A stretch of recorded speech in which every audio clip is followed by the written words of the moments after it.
Hello, everybody, and welcome to Mindfulness-Based Parenting for Mothers in Substance Use Treatment who have infants and young children. I'm Amanda Hopping-Wynn, Director here at the National AIA Resource Center, located at the University of California at Berkeley. Funded by Health and Human Services Children's Bureau, our mission here at AIA is to enhance the quality of social and health services delivered to children and families affected by substance use and/or HIV by providing quality training, information, and resources to the professionals who work directly with these families. Today's webinar will be presented by Dr. Diane Abatemarco. Diane is an associate professor and the chief of pediatric population health research at Jefferson Nemours Department of Pediatrics at Thomas Jefferson University in Philadelphia. She's the newly appointed director of maternal addiction treatment and research program at Jefferson University. Her primary areas of expertise are in research with underserved populations and include health behavior change, implementation science, evaluation and outcomes, and behavior epidemiology. Dr. Abatemarco's current research is focused on innovative interventions to enhance health care for child and maternal health systems. She's also currently the principal investigator of one of our federally funded AIA projects, Practicing Safety Mindfulness for Mothers in Drug Treatment. As the principal investigator, she and her colleagues created and tested Practicing Safety with the American Academy of Pediatrics. She's integrated this pediatric-based practice transformation intervention to prevent toxic stress and improve development of children ages 0 to 3 with mindfulness-based parenting with new mothers in treatment for opioid addiction. Before we begin, I want to remind you that at any time you may ask your questions via the chat feature located in the lower left portion of your screen. We'll be pausing throughout the presentation for questions, but please feel free to chat them in at any point. Questions will be answered in the order in which they are received. And now I'd like to turn it over to Diane. Diane, thanks so much for being here with us today. Oh, you're welcome. I'm really pleased to be here today, and I welcome all of you who have logged on to the webinar.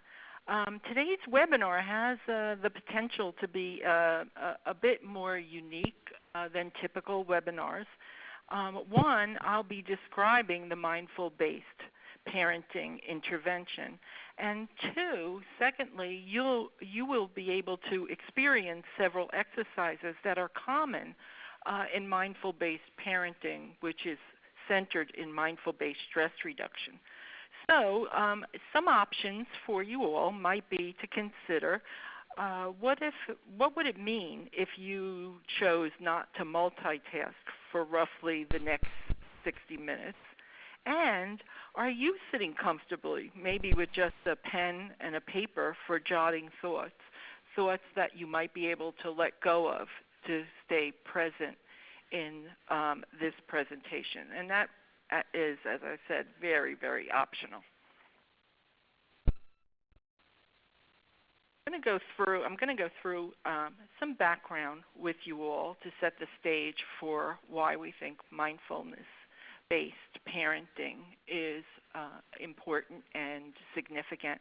One is in terms of the adverse childhood experiences. We know that in the U.S., Americans report physical abuse as adults. They report being physically abused as children. About 28% of the population report out on physical abuse.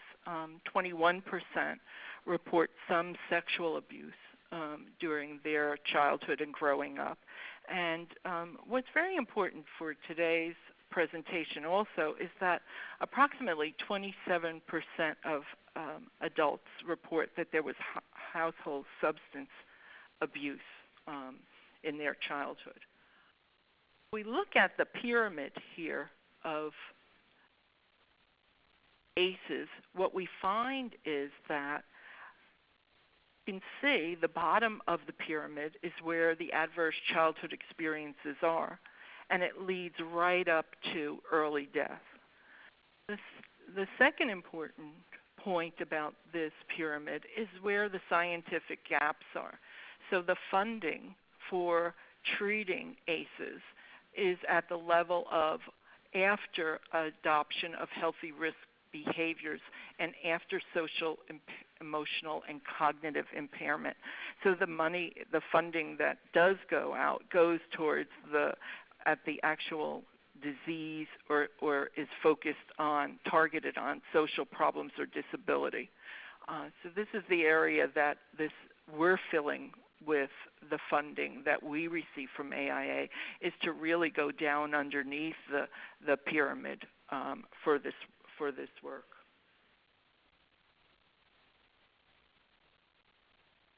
We also know that ACEs exposure and prolonged activation of stress response systems can disrupt the brain development or the brain architecture. The more adverse experiences that children have, the greater the likelihood of developmental delays in children, and following that out, illness, mental health, and shortened lifespan in adults. And although resilience is not fully understood, what we're beginning to understand is that supportive, responsive relationships with caring adults early in life can either prevent or, in some cases, reverse the damaging effects of toxic stress response. So looking at our program, what you'll see here are 3 circles. And the first is practicing safety. Amanda mentioned this in our pediatric clinic. And then an enhanced referral care management element. And then the third circle is mindful-based parenting. The intervention outcomes include parenting skills, improved child health and development, enhanced pediatric care, enhanced job satisfaction for the pediatric practice, enhanced community care management.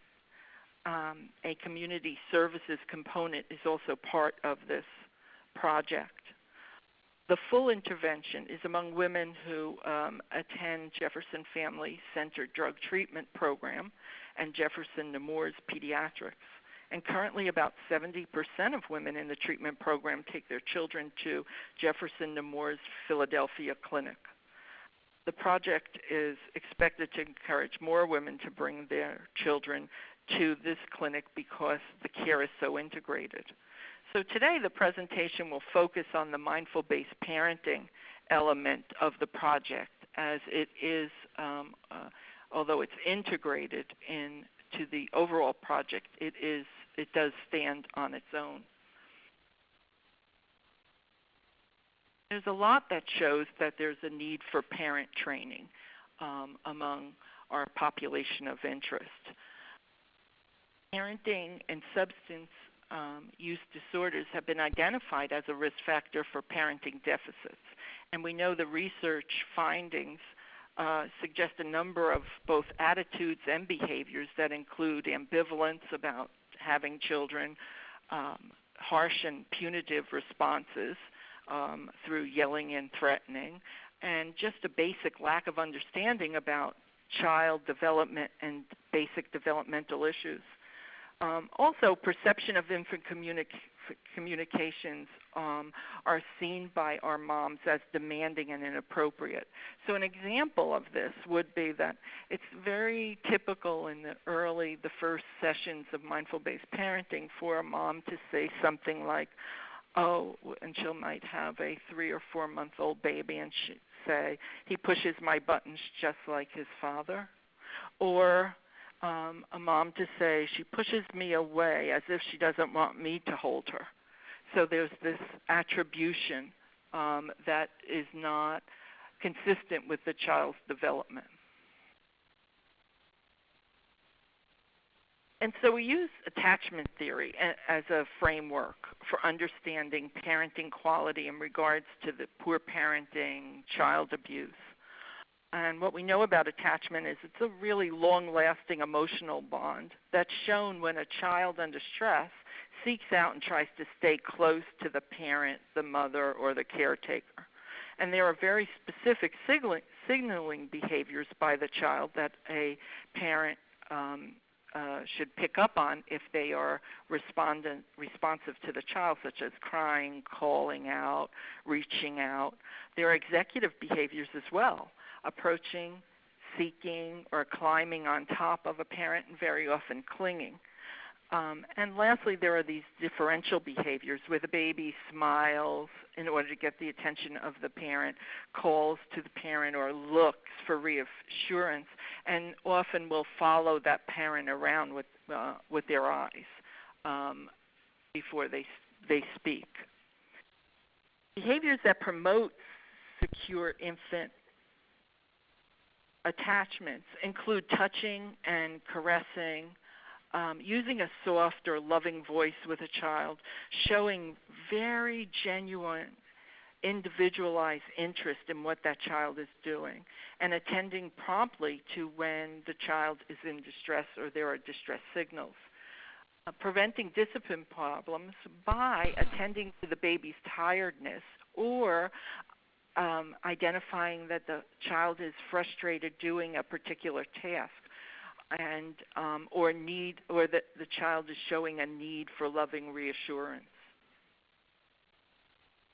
And what we know from the literature are that observations of mother-child interactions among substance-using women have found poor sensitivity, a basic unresponsiveness to the children's emotional cues, and really less involvement in the child's emotional state. Also, there's heightened physical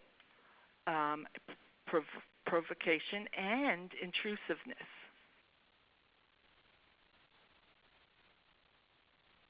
Studies report that substance-using mothers' views about parenting indicate a real lack of understanding about basic child development, with a lower capacity to reflect upon what the child's emotional and cognitive experiences are.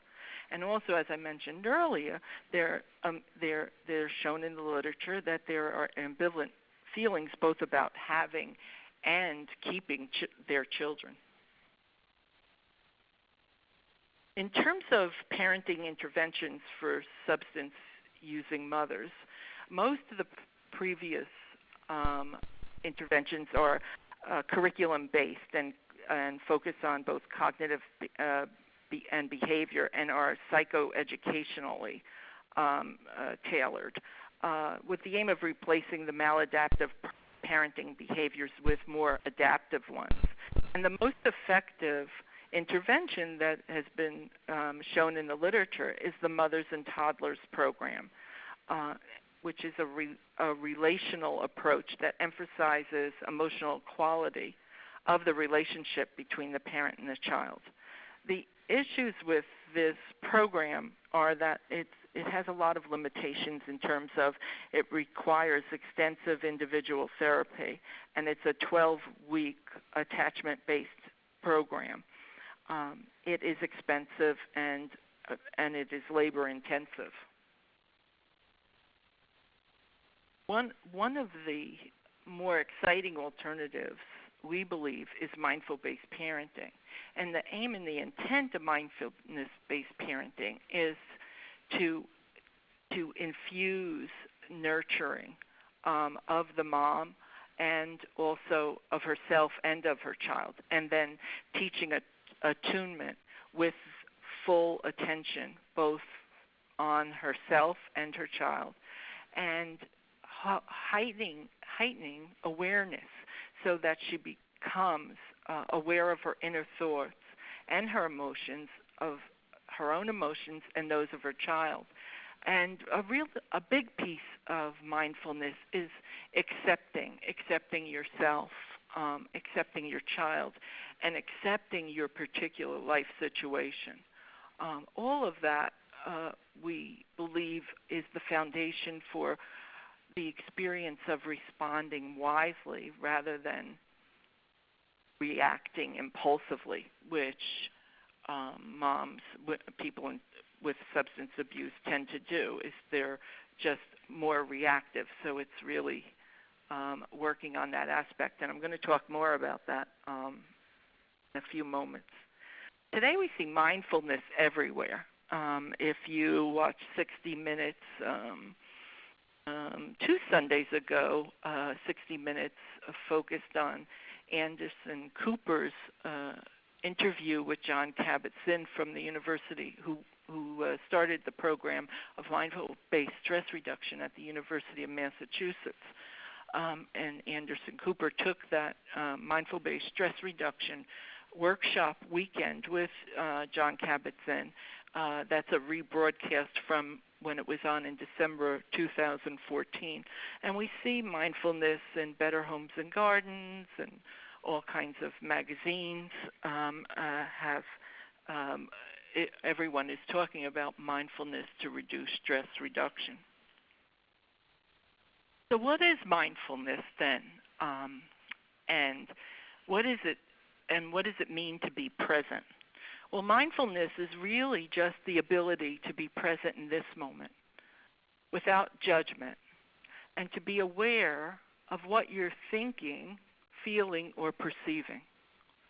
It sounds simple. Sounds like we should be able to do it, but for most of us, it takes some training. And John Kabat-Zinn says it's just paying attention in a particular way, on purpose, in the present moment, and non-judgmentally. And the non-judgmentally is important, an important aspect of mindfulness. So what does this mean? Well, it means staying here as opposed to reliving the past or worrying about the future.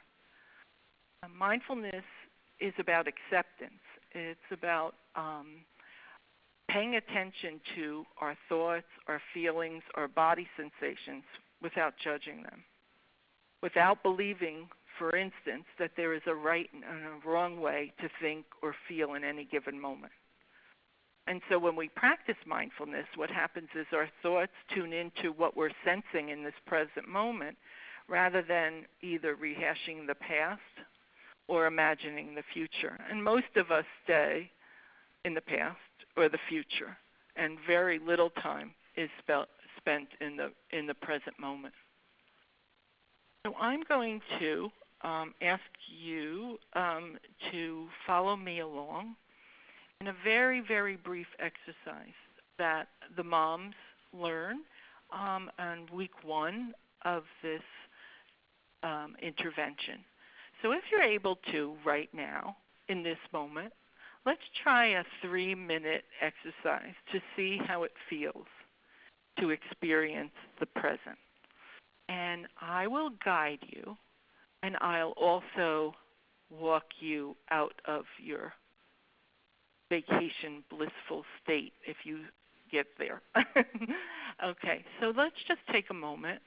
If you'd put both feet on the floor, if you're sitting in a chair, and if you happen to be sitting on the floor, if you can just sit upright with it as straight and clear a posture that you can, lifting the crown of your head up towards the sky.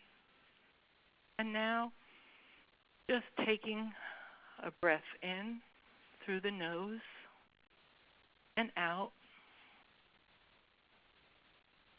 just following the breath next few moments.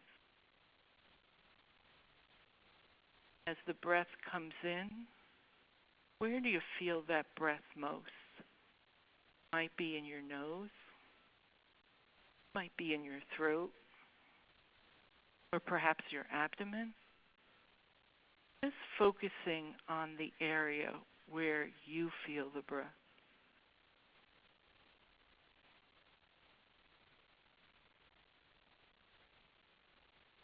As you breathe, the mind has a tendency to wander. Okay, bring it back to the breath, firmly to the breath. No need to judge. Staying with the breath.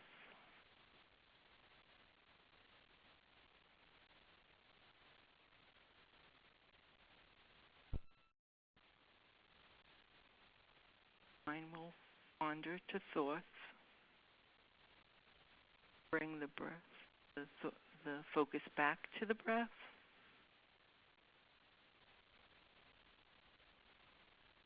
Has the breath changed? Need to change it? Make it any different than it is?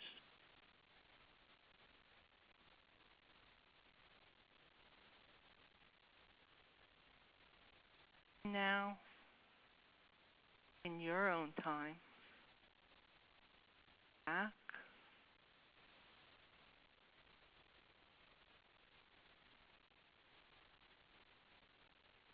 What is going on for you now?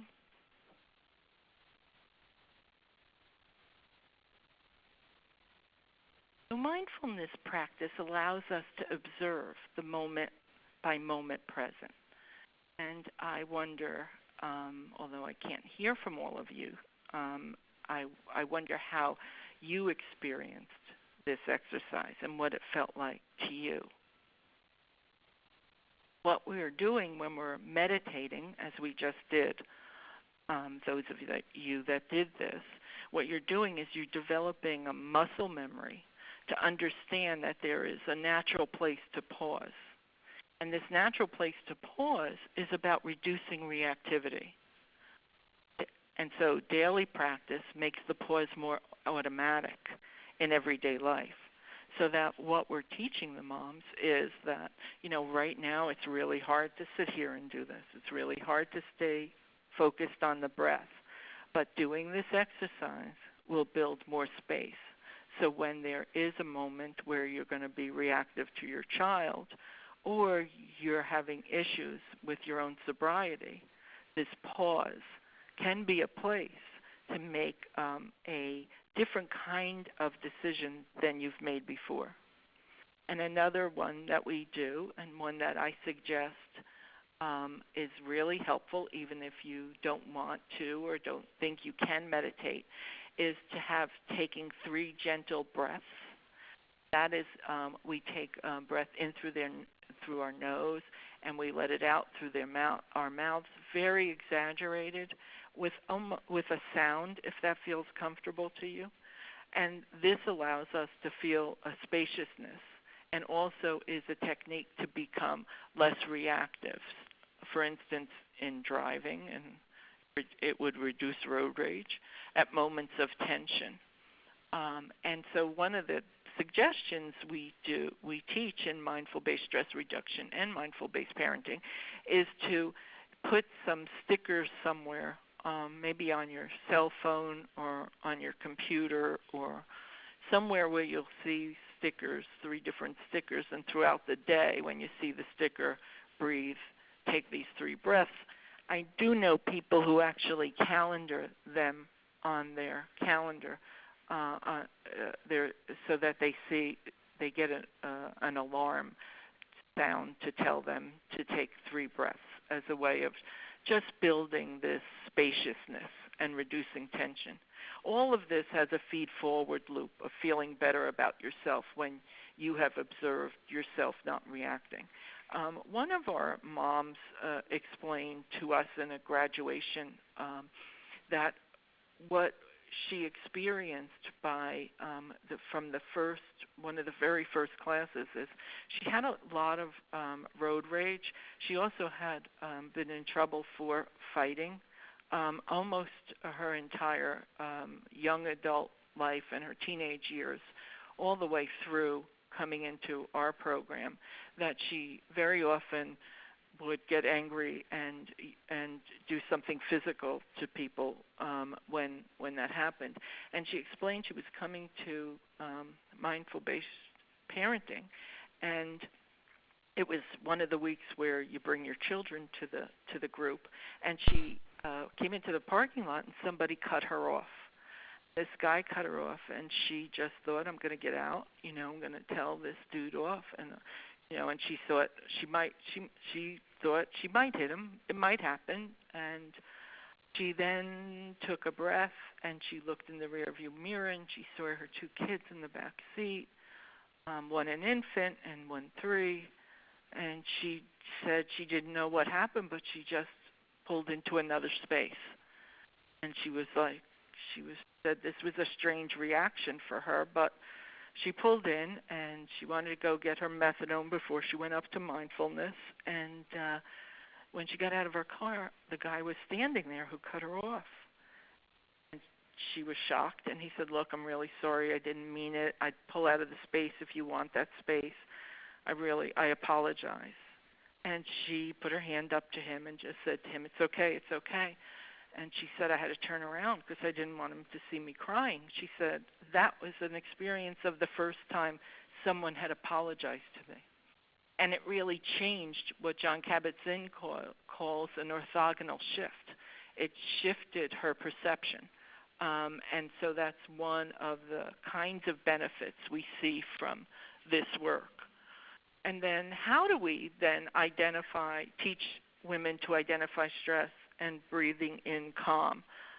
You can imagine that with our moms, we need a concrete way to help them understand this process. And so what we do is we have this little exercise crafts project that they do in week 1, which is really, really fun for them. We actually had to do it with staff because staff wanted this as well. It's called the Settle Your Mind Glitter Globe Art Project. Very inexpensive. And what we do is we buy these clear spice jars, and we put water in them. And we look at them and we say, when we're calm, this is what our mind looks like when it's calm and relaxed. And then we elicit some input about what happens when we're stressed. And what we do is we put glitter glue, a teaspoon of glitter glue, into the water. And that glitter glue represents the body sensations that they might feel. And they stir it to mix it all in there. So that's why it's blue, because this mom chose a blue glitter glue.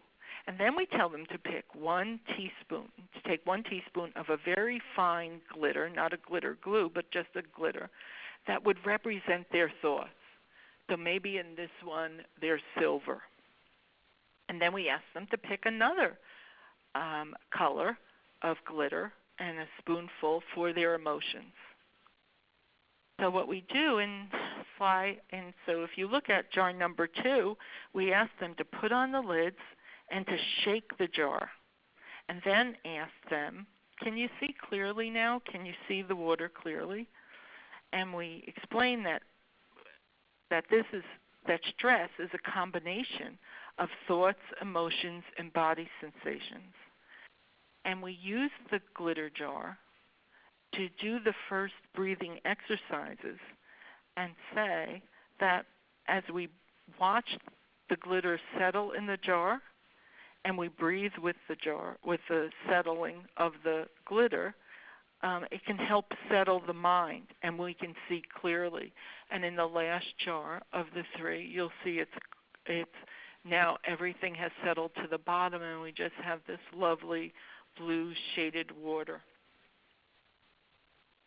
So this is very popular, and now some moms have heard about it, so when they come, they want to make 2 bottles. They want one for their pocketbook, they want one for their home, and very often you will see women in the waiting room while they're waiting to get their methadone with their children, shaking the glitter globe and using it as a way for the child to calm down while the mom is calming down.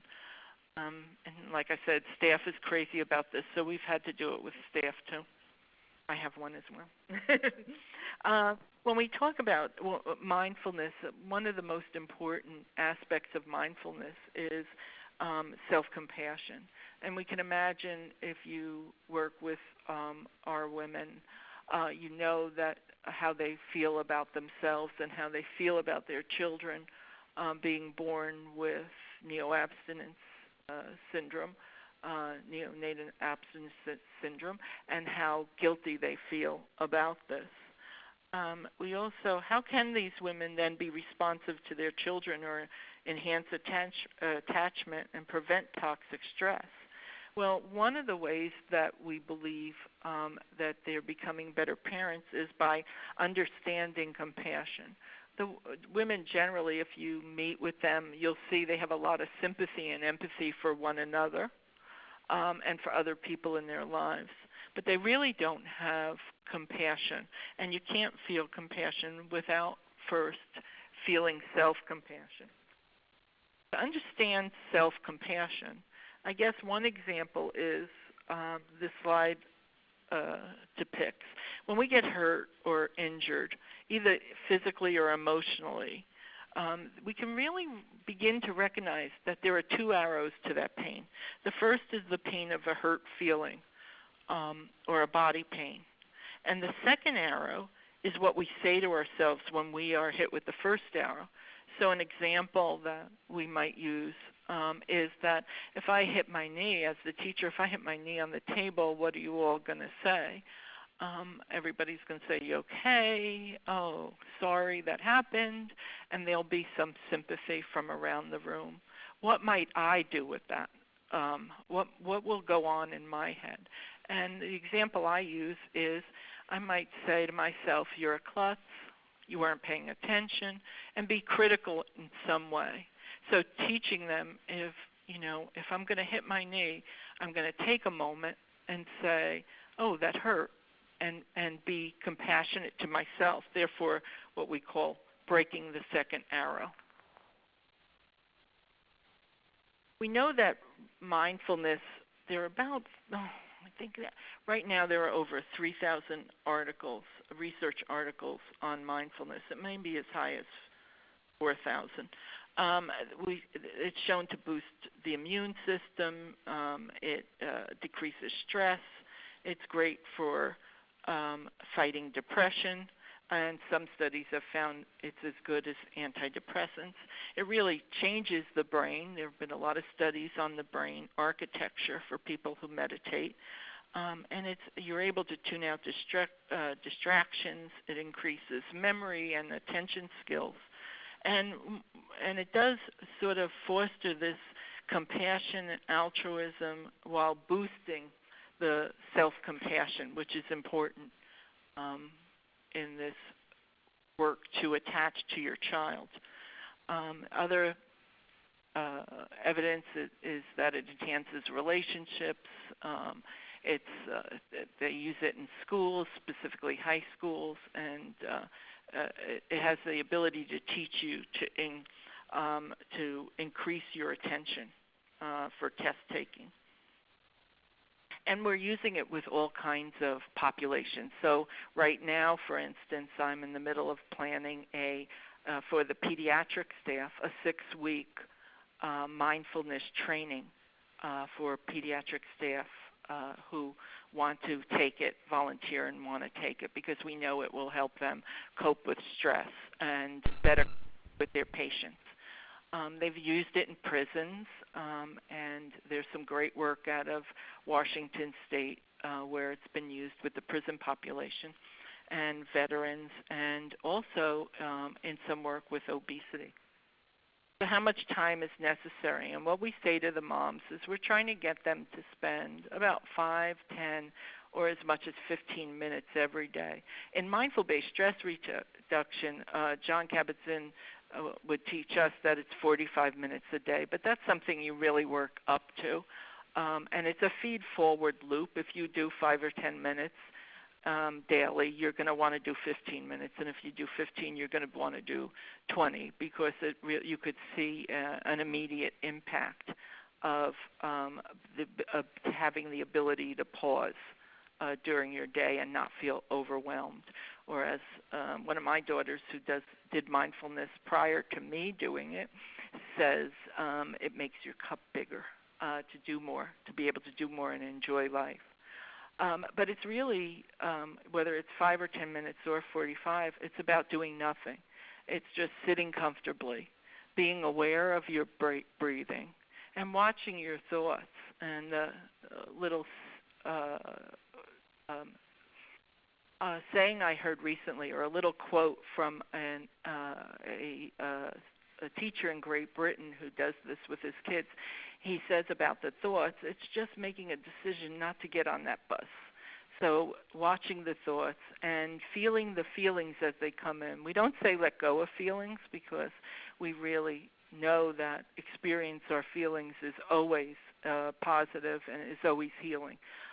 But just letting the thoughts go, letting the feelings come in, and then watching them dissipate as well.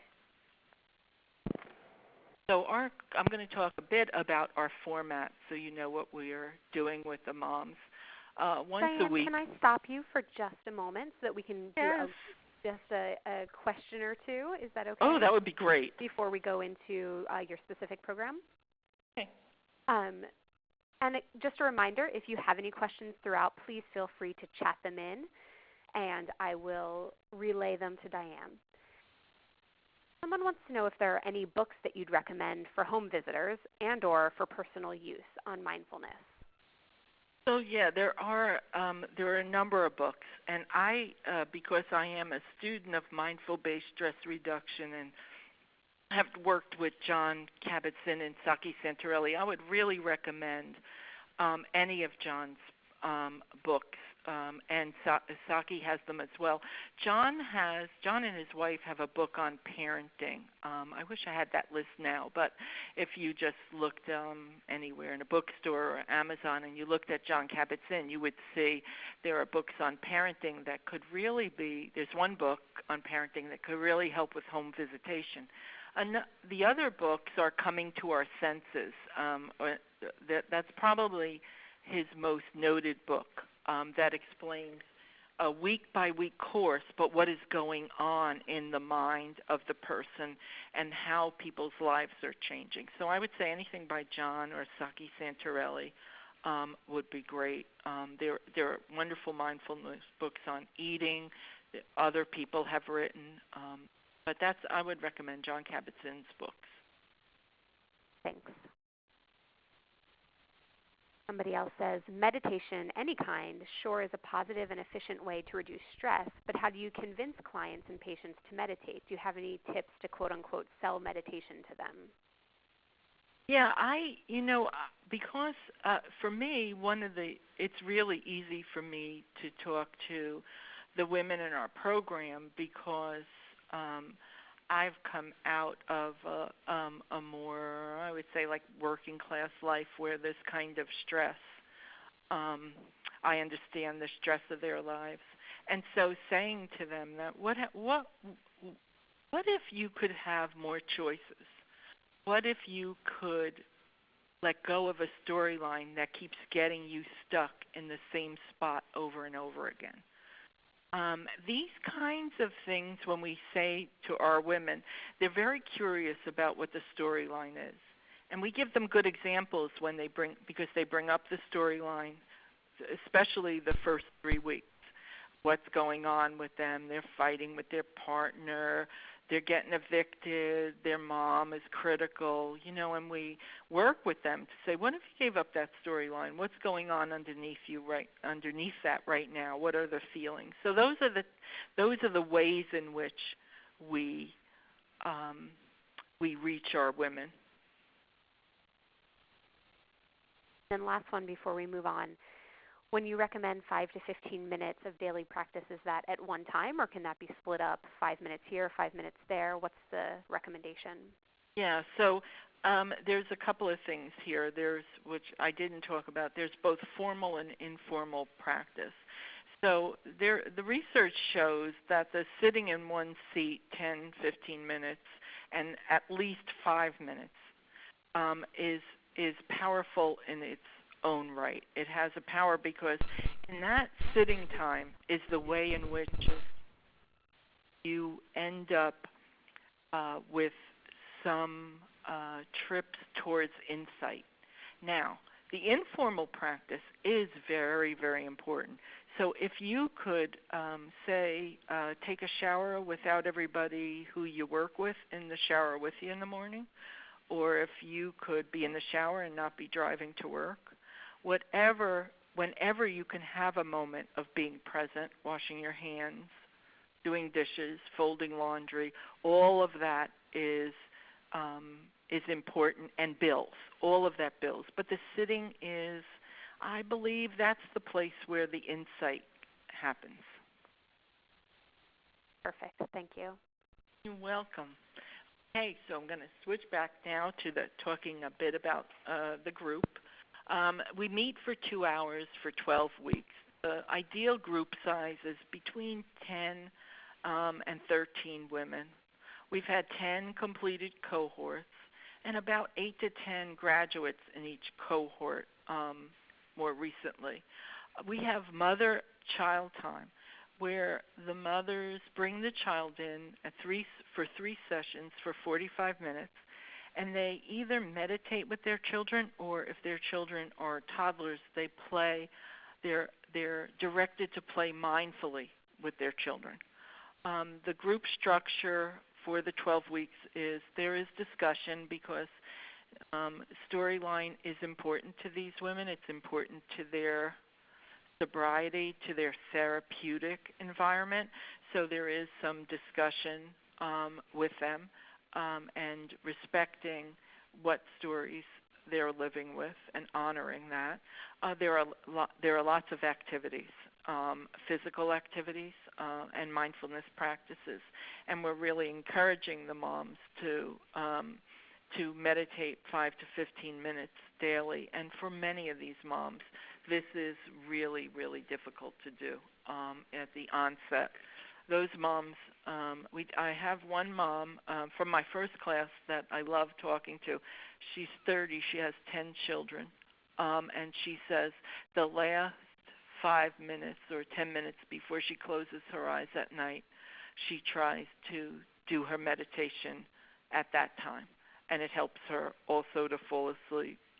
So other things about our program is we have child care for the moms, for all the women in our program, but it's available for the moms in mindfulness. There's a big graduation ceremony, actually. I missed most of the graduation today, but I did get to go in and honor the women for a few minutes. They have a celebratory luncheon, and the women have choose to do these testimonials to go around and say what mindfulness means to them and what they got out of this. And today the moms wanted to tell me that to do a good job in the webinar so other mothers across the country get this opportunity that they got, which was really lovely. There are quarterly support groups that we're building in just now as a result. The moms would rather stay in mindfulness and it not end. So we're building the support groups. We do 6 groups a year. Each teacher leads 3 groups. And we have $25 gift incentives for all along the way. For them to, if they finish a certain amount of classes, if they do the assessments, and they get either CDs or MP3 players with the downloaded meditations, and plus if they have smartphones, we send them an MP3 recording so they can listen to their teacher, their specific teacher, guiding them in meditations, either at home or we make a place available here for them to have some time to listen. We also have, before class starts, we've been trying this, and it hasn't been greatly successful, but it really is helpful to the teachers, is we have an open meditation for about 15 minutes before the class starts, and we encourage moms to come in and settle, and the teachers use that time, and the counselors as well use that time as a way to meditate, do a group meditation, and some moms are starting to do this with the teachers.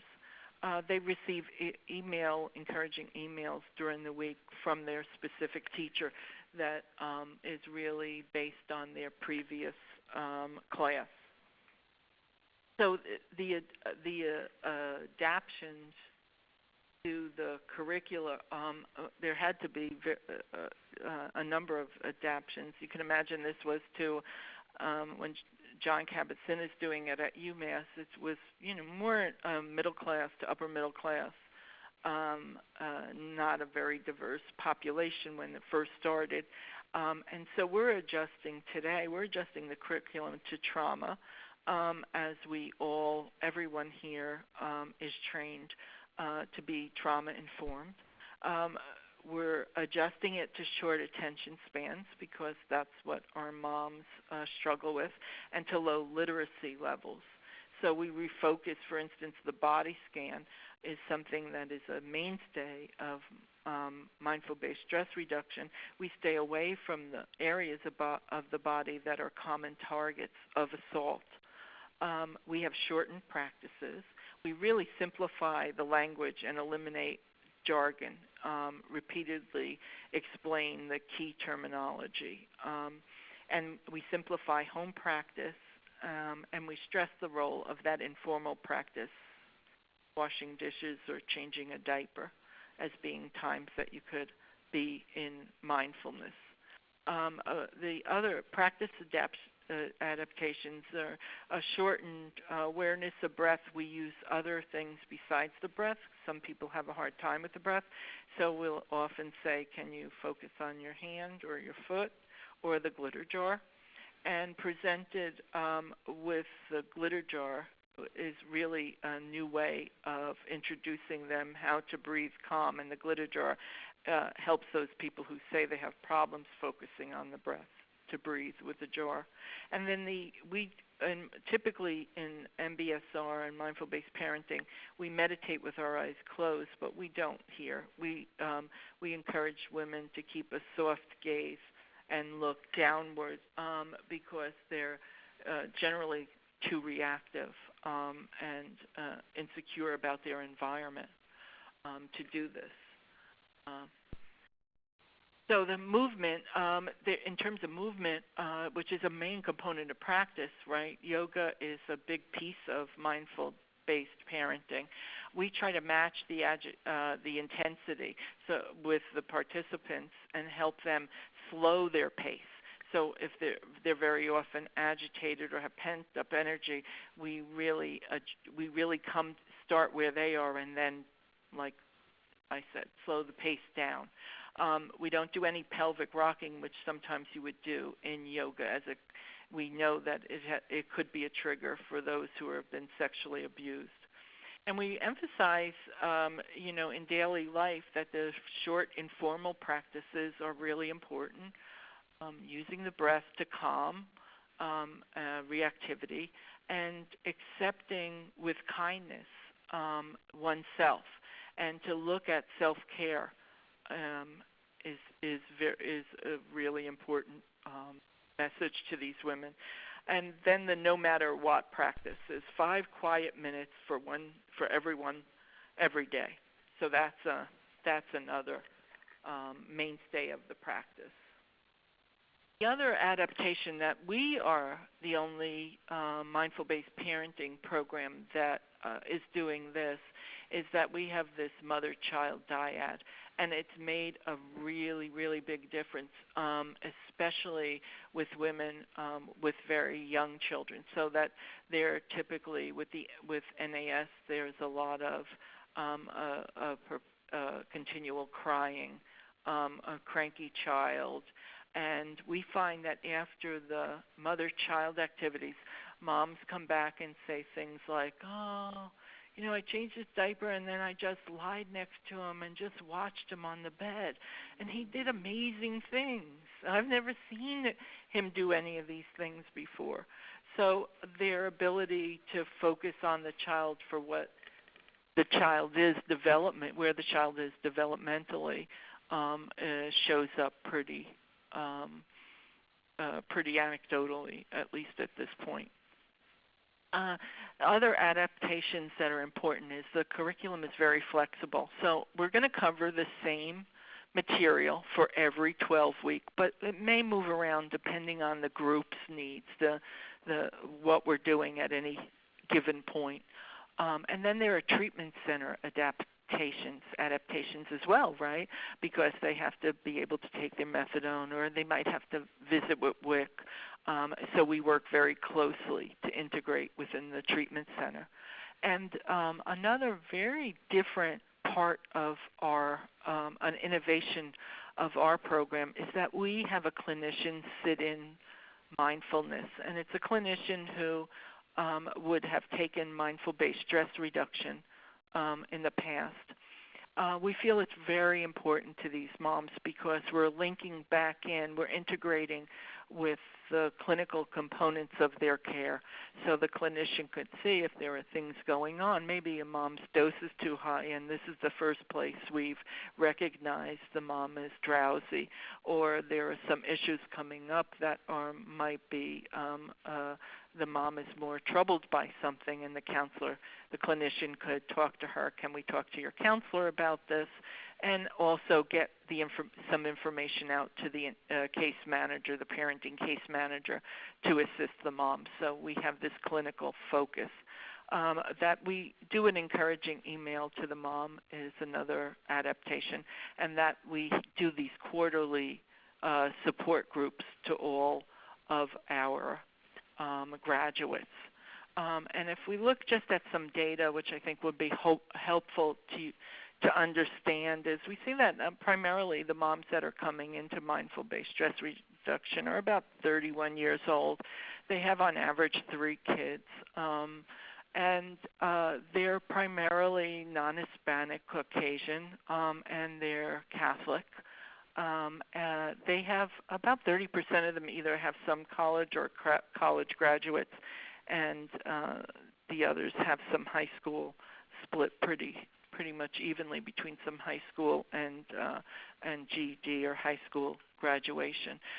They're mostly unemployed, and about 41% are involved with a partner or a boyfriend that may not be the index child's father. In terms of ACEs, we find a range of about 0 to 7 ACEs, and you can see here's the list. I won't repeat them, of the ones that show up most often. About the average is about 4 ACEs. That's really the mean, and about 55% of our women have 4 or more ACEs. If we look at ACEs, comparing ACEs among our women are the green bars, and we compare them to the blue, which is our nation, or the red or orange, depending on how it shows up for you, the Philadelphia urban ACEs. We could see that, our moms, very few moms have no ACEs as compared to the nation.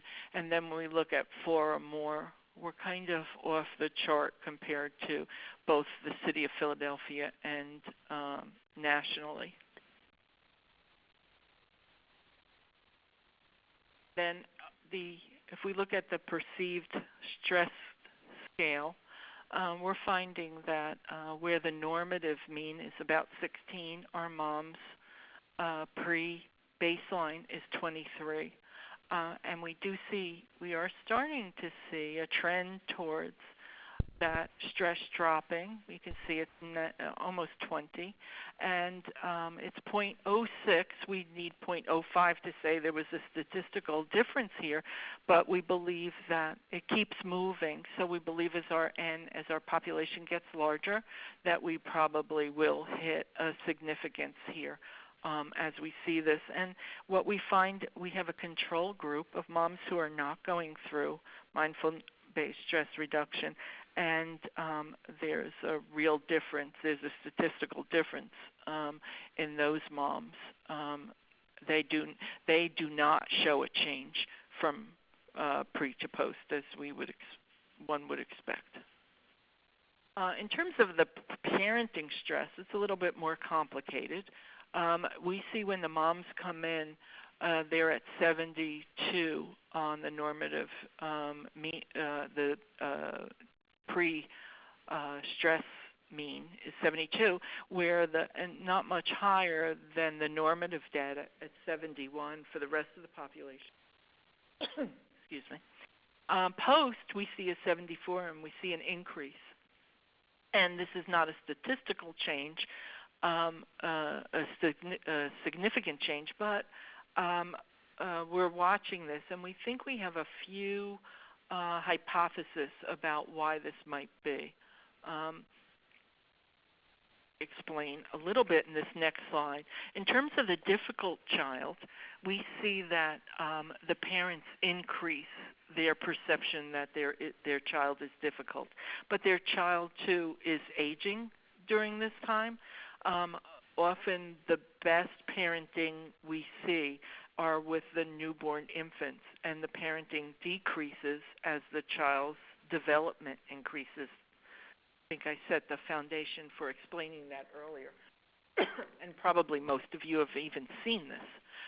In terms of parental distress, though, we do see it decrease, and we see it decrease significantly. So that goes along with what the curricula is highlighting. And that the other one that's non-significant is the parent-child dysfunction. So we're hoping with a larger N,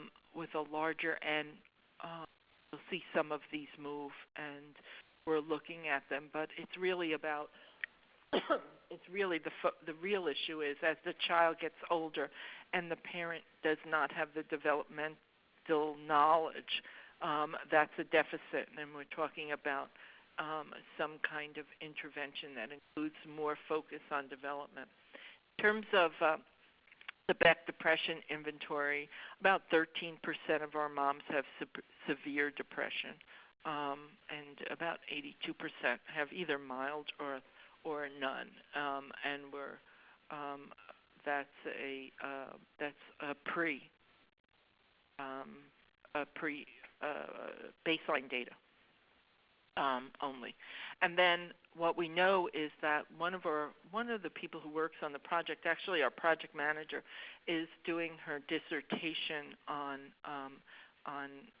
the study, and she's had some interesting findings, that we have a higher prevalence of ACEs, which I pointed out, and this is associated with a over twofold increase in high perceived stress, and a fourfold increase in the difficulty controlling anger.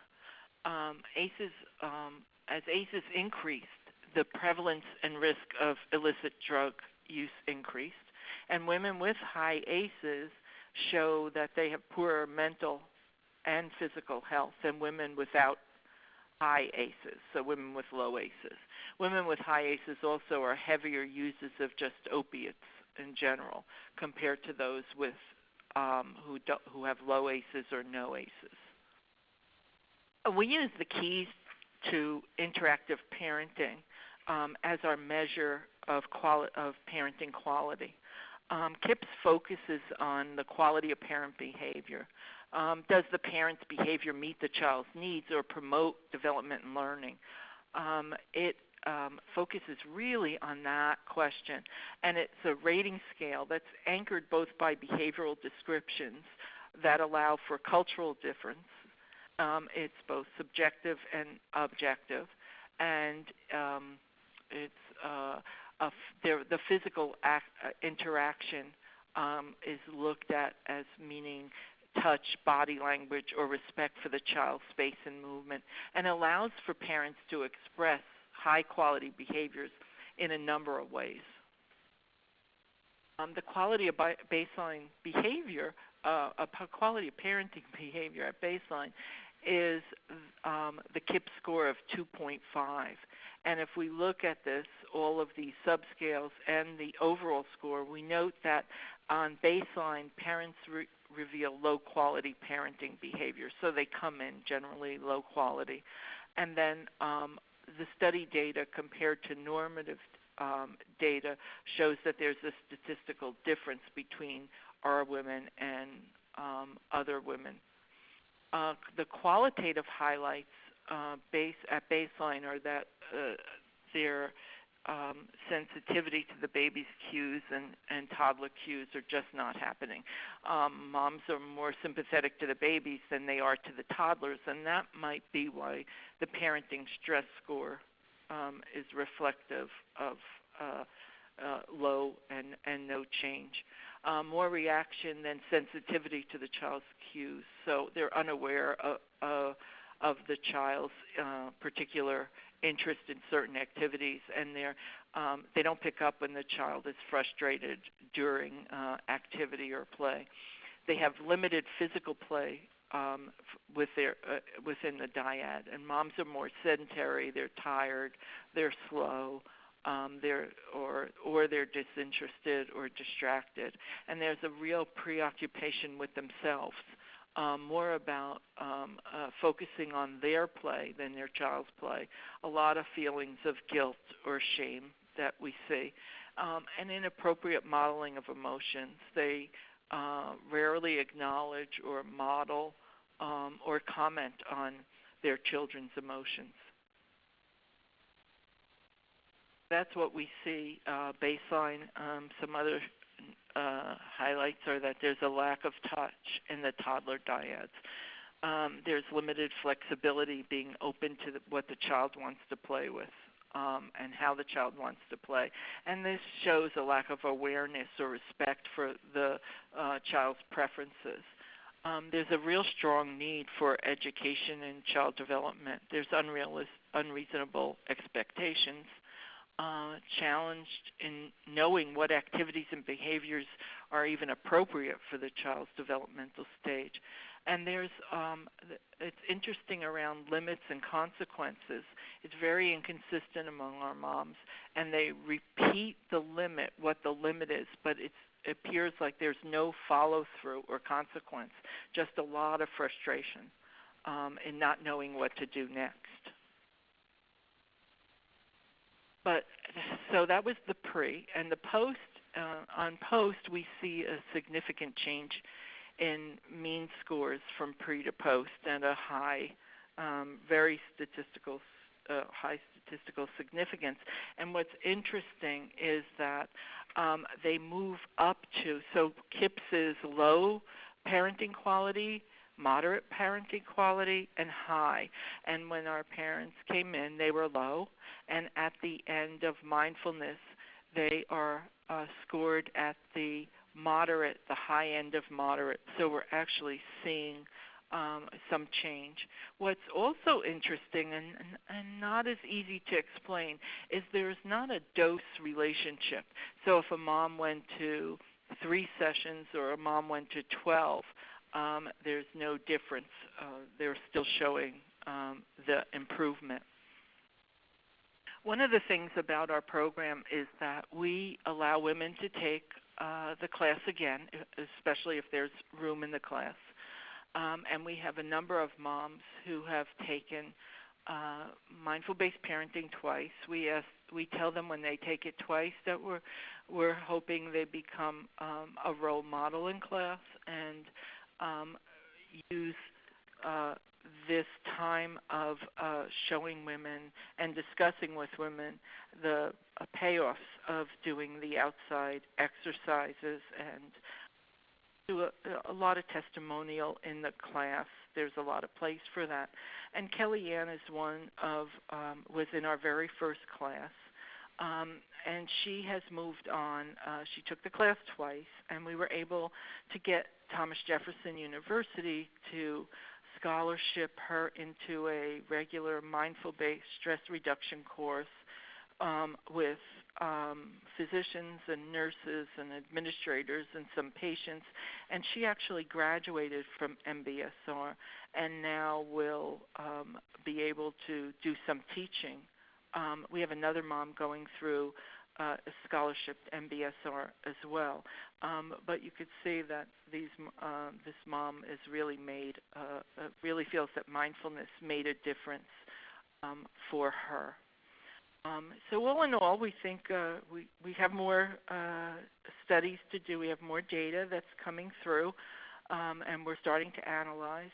But all in all, our main focus of improving quality parenting, we're beginning to see that. So with this last slide of Kellyanne's testimonial, I'm going to open it up for some questions and answers, hopefully. We certainly have some.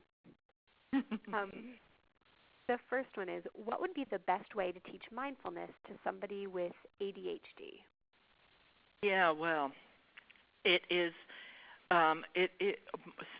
I will say that a good number of our moms either have been diagnosed with ADHD or were undiagnosed and have it. And this idea of repeating all of the exercises, which mindfulness-based stress reduction does anyway.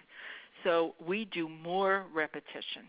And if it's shorter, if the exercises are shorter, like ours are, and you're repeating and you're only building once you have a good foundation in the early practices, and that's what we do, that would be one thing, is that mindfulness is really built for someone who has ADHD because of the continuous exercising and repetitiveness. With the growing number of substance-exposed newborns, how effective is the program in preventing future child abuse treatment? They're asking, are you tracking subsequent CPS referrals? Yeah, so we're a relatively new program. We have the ability to track that referrals, and we're also, as another part of the project, we're working closely with the pediatricians for about 60 to 65% of these moms.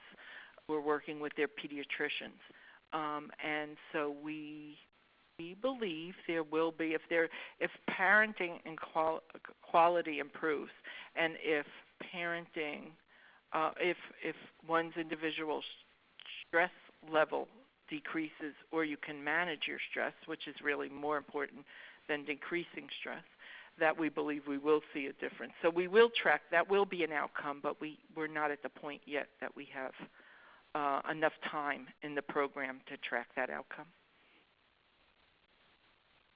Can you describe how one plays mindfully with a child? Yes, I can give an example. So what we would do, so let's just take the toddler as the more difficult to engage. So that is, we teach the mother, and the teacher's very active in this, and you watch what your child is doing, and just watch first, and then sit there, and then do you notice your child is wanting to interact with you, or are you noticing that your child does not want to interact with you? And then saying to the mom, would you like to interact with your child? And be focused on, maybe you could be focused on your breath as you move into the child's space. So there's this very guided way in those 3 sessions. There's not an abundance, but there are specific toys brought in that make it easier for the teacher to help the parent engage. Do you find you can teach mindfulness to moms with cognitive delays, and if so, how do you do it? We have a few moms with cognitive delays, and it definitely is more difficult. This idea of with cognitive either delays or disability, it's much more difficult to take a concept like giving up the storyline and letting the storyline go. But in the group situation, women with cognitive delays seem to be paying more attention and to be able to continue throughout. And like I explained earlier, we really have changed the jargon for low literacy, and that actually helps as well. Is the program culturally sensitive, and can it be utilized with people of color? Yes. So it's very interesting because people of color diverse populations are very receptive to mindfulness after they get over the jargon of what does meditation mean to them, what does it symbolize. So if they're at all from an Eastern culture, it's some way they were raised and they didn't know it was mindfulness, but it is in their culture. And in terms of if we come from, whether you're African American or Caucasian, if you've been, if you come out of a family history of religiosity, the idea that praying is a little bit, they see praying is a little bit like mindfulness. It's different, but it's caring about other people.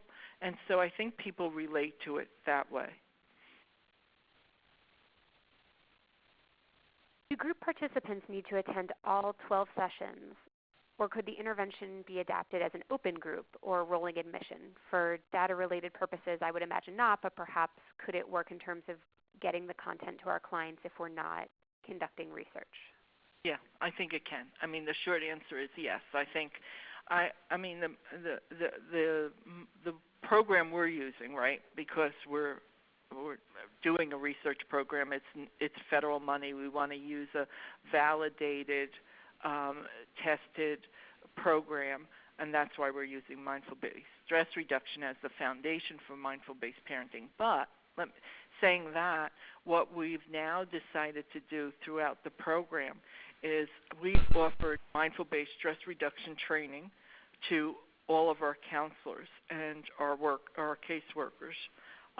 They sign up each semester, and we have a couple of seats open each semester that they could take it. And the folks who have been changed are using some mindfulness techniques in the group, and we're actually training them too. We've done now a cross-training with the entire staff of Mater here about the mindfulness training, and they are picking up. They want to open and close their groups with mindfulness, whether it be IOP, OP, and the parenting groups, the pregnancy groups. Everyone is asked to be able to do that as a way of helping quiet the mind and pulling people together so that the group then functions more productively. So following right up on that then, can you point folks to a sample of the curriculum or a place where they could reference some topics covered and how to incorporate that into their programming? Yeah, so again, the John Kabat-Zinn, John and his wife, their book on mindful parenting, I would say, I would use that. And what we're doing here is we are done adapting. We just got finished we changed the program as we were going along, but now it's finished and we're ready to put the whole program together, and we hope to make that available within the next year. We're working on a workbook and talking about doing actually some training here at Mater in the future as well. I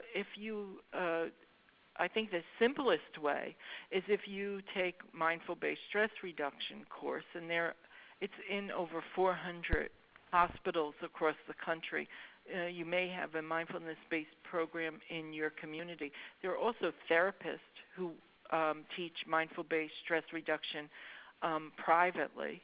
So that's thousands of people that do that.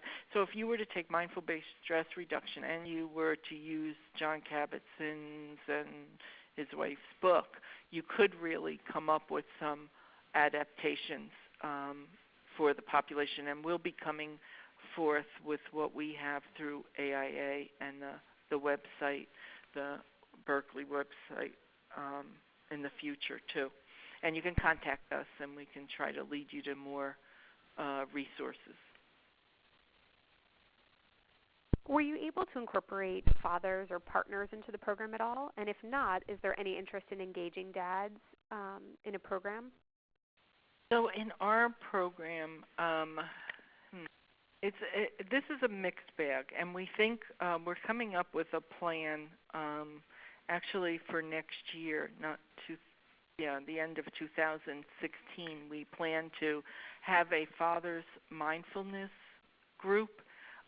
We don't have it. We wouldn't have that here in Mater because Mater is a sanctuary and fathers are not necessarily, there are partners that are involved. They may not be the child's father. There is a lot of domestic violence among our population. So what we decided was we think having the partner, and we want to stay gender neutral in this too because this is another issue, but having a partner mindfulness group at a closely located to where we are is what our plan is for next year, to introduce it to partners or fathers. That's what we're planning as our next step. Okay. So the next question references this handout on childhood toxic stress. Someone's wondering if you have a copy of it or how to access this handout. Oh yeah, this is that comes from the Harvard website, child development website. You can access Harvard's site is wonderful. It's where all the toxic stress state-of-the-art literature is archived, and you could easily pull it from there. And then talk a bit about how women come into your program. Where are they in their treatment, and how do they access your program through the methadone clinic?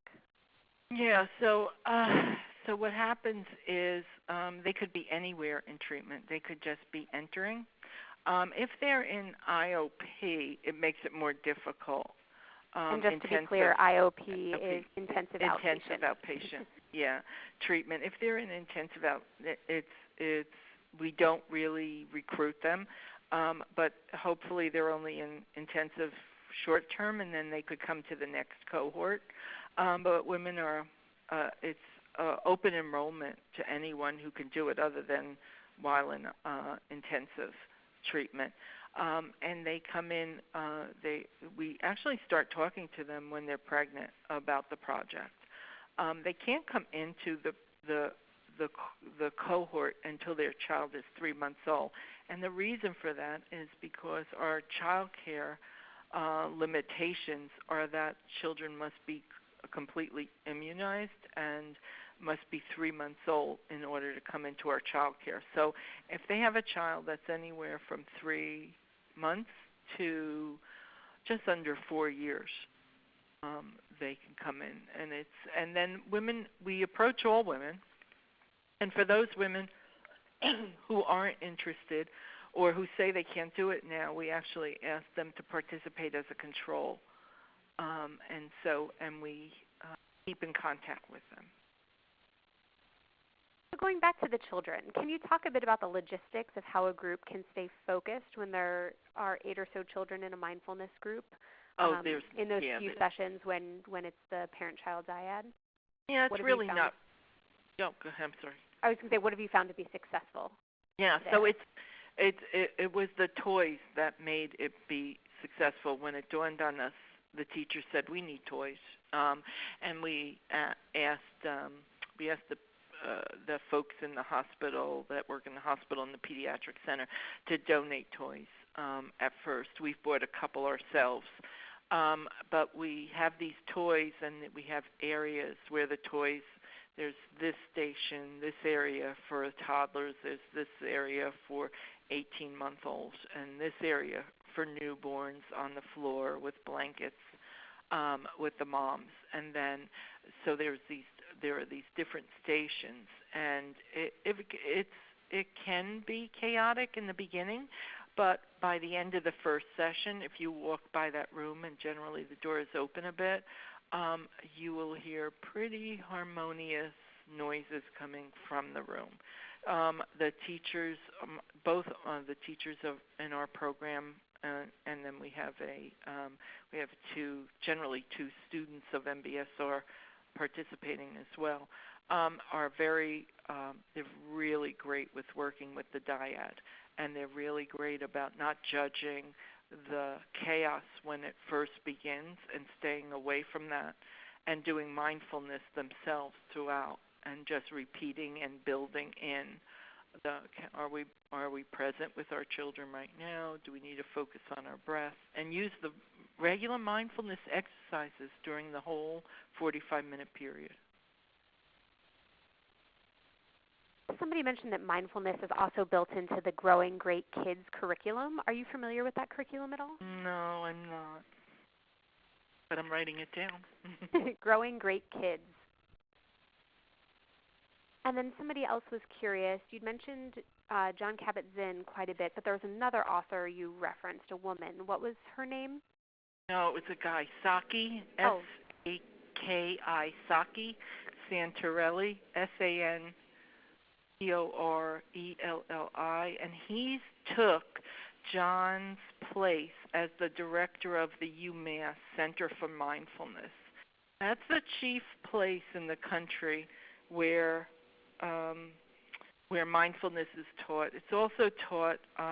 There are two other excellent programs. One is in San Diego, UCSD, and the other one is here at Jefferson, Thomas Jefferson. And the reason these places are second and third to the UMass is because John totally trained about 36 people initially, all the way through becoming a master's level MBSR teacher. And UCSD and Jefferson is where several of those people are housed. And it sounds like that would be the best resource in case folks want to bring this program to their agency, is just go directly to UMass? I think going to UMass or going to UC San Diego, their mindfulness course. Nancy Burdacki at UCSF San Francisco does mindful-based childbirth and parenting, although it's primarily child-based. And I took her training, that training there, and there's lots of training in California. There's a lot of training in most cities across the country. And it'll be focused either in the hospital, universities, or private psychotherapists do training as well. Then the last question before we wrap it up here is, do you use any of Daniel Siegel's work? I know he has some mindfulness-based books, mindfulness books for parents. Yes, we do. The teachers, I don't have them offhand, but our teachers, their books that they use to help build the curriculum. Thank you for that question. Yeah, we really have a lot of faith in his work. Well, Diane, thank you so much for speaking with us today. We have recorded this webinar. It will be on our website within the week, so feel free to check back to our website, aia.berkeley.edu, if you want to share this with colleagues. Thanks to all of the participants on today's call. We do greatly value and consider the feedback of everybody participating in our webinars. So as you close out of this webinar, you'll see a link that will take you to a brief online evaluation form. If you can just take a few moments now to complete the form, it'll automatically be sent back to us. All of the participants on today's call will be receiving a certificate of participation by the end of the week. Our 2016 webinar series will be announced in the coming months. I also urge you to hold March 8th and 9th for a 2-day in-person skills building training here in Berkeley on engaging fathers with Dan Griffin. Again, you can visit our website, aia.berkeley.edu, and sign up for our listserv to stay in the loop. Thanks again, and I hope everybody has a wonderful day. Amanda.